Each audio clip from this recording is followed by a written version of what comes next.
pala si Emma eh.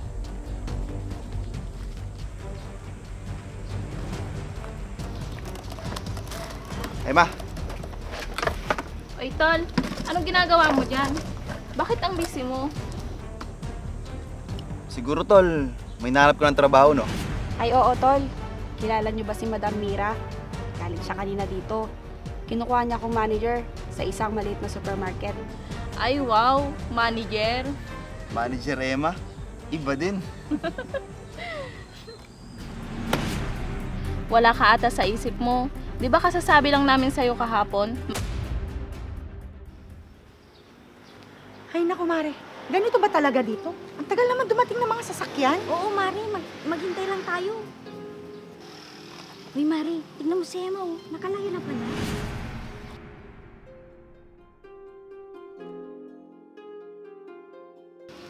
Oo nga, Mare.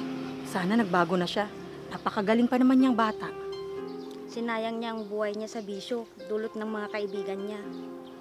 Ewan ko ba sa batang yan? Mas pinili ang mga kaibigan niya kaysa sa kinabukasan niya.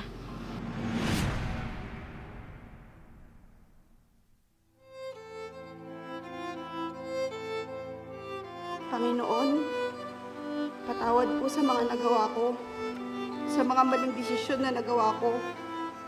Salamat po at binigyan niyo ako ng pagkakataon para baguhin ang sarili ko. Salamat po sa karanasan na ngayon ay akin na lamang pong magiging aral para layuan ng mga tukso.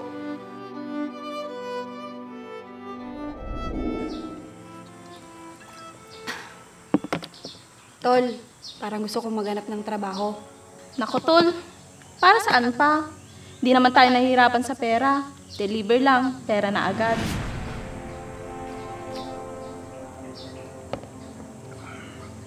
Sa pagkatrabaho, mapagod ka pa. Hindi mo pa kayo makakasama kasi busy ka na. Sa bagay nga naman, bakit pa ako magpapakapagod kung napakabilis lang naman maghanap ng pera? Ewan ko ba kasi sa'yo kung ano nung iniisip mo. Alam mo kung ano mas maganda.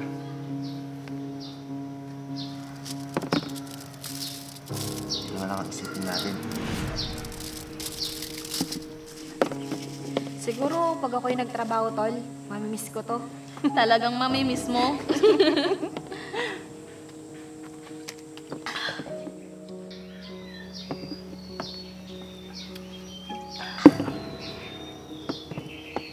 Oh, ano naman?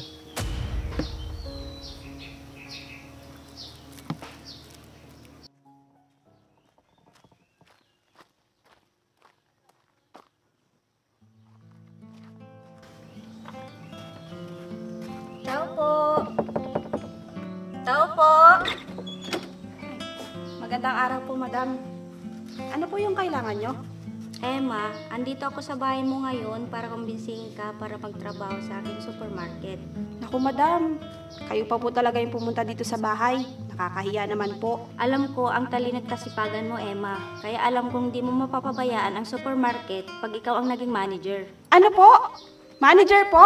Oo, Emma. Ikaw ang gusto kong maging manager sa maliit kong supermarket. Napakaswerte ko naman po para umupo sa ganyang posisyon, madam. Sa galing at talino mo, ikaw ang nakikita kong nararapat na umupo sa posisyong yun. Puntahan mo ako bukas para sa pagpasa ng mga papel mo. Hintayin kita, Emma. Maraming salamat po, madam. Sige, alis na ako. Sige, mag-ingat po kayo sa pag-uwi.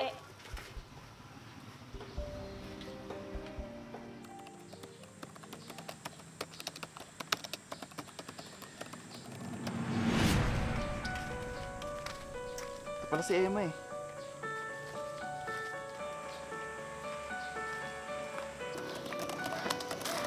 Emma!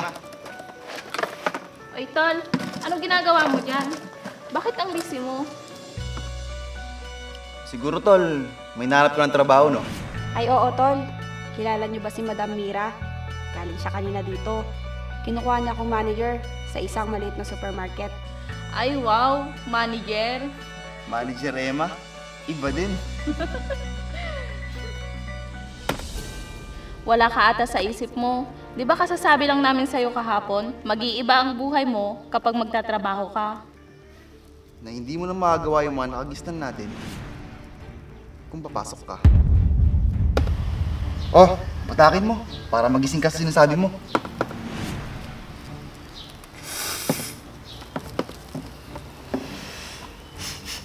Sarap talaga. Walang katumbas. O ano, magkatrabaho ka pa? Siyempre, hindi na. Rose, ikaw naman. Sobrang sarap talaga.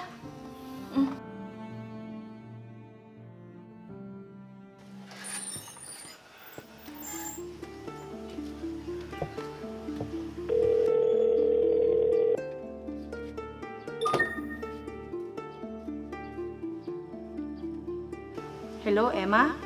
Hello? Sino po sila? Si Kaito, yung general manager ng call center. Ay, ma'am. Kayo po pala. Ba't napatawag po kayo? Emma, napatawag ako. Gusto ko kasing sabihin sa'yo na may bakanting posisyon dito. At ikaw yung nire-recommend ako. Ako po. Pero ma'am, nakakahiya naman po. Ano ka ba? Sa galing at talino mong yan, alam kong hindi ako mapapahiya sa pagre-recommend ako sa'yo. Kaya bukas, puntahan mo na ako dito para mapakilala na kita. Sige po, ma'am. Salamat po.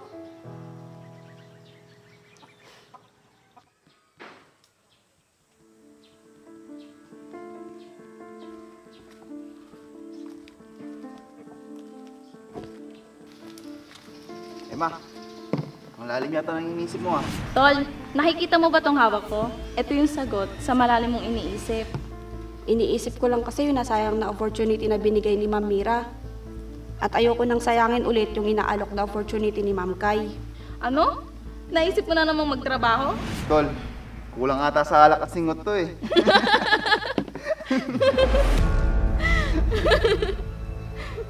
Naisip ko lang naman.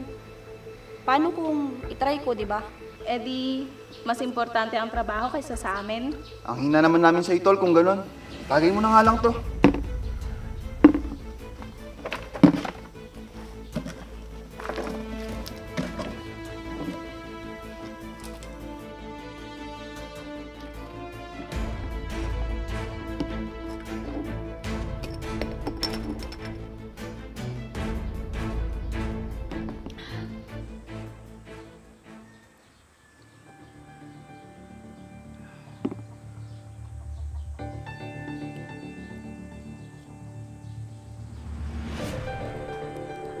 Oros, pisahan mo.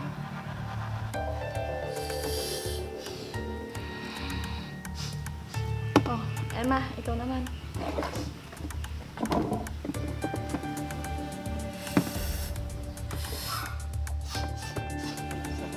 Masarap?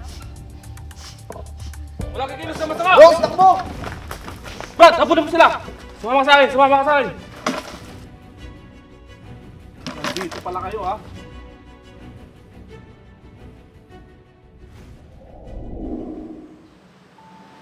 Maraming salamat po.